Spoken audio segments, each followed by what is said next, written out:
Janna, brand director with Bernzomatic, here to share with you how to operate our detail torch. First things first, this is a refillable torch with butane. There's a port on the bottom, works with any standard butane cylinder. And to light it, pretty simple. There's a child lock on the back. Pull that down, press this ignition button to get the flame. And if you want a continuous flame, push the flame lock button on the side. It will stay lit. This is a great little torch for things like s'mores or smoked cocktail. Just heat up your wood chips until you get a nice smoky flame going. Ignite the torch by pushing that button. Trap some smoke.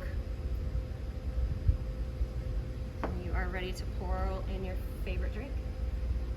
For more information on our detail torch and the other Bernzomatic torches, visit bernzomatic.com.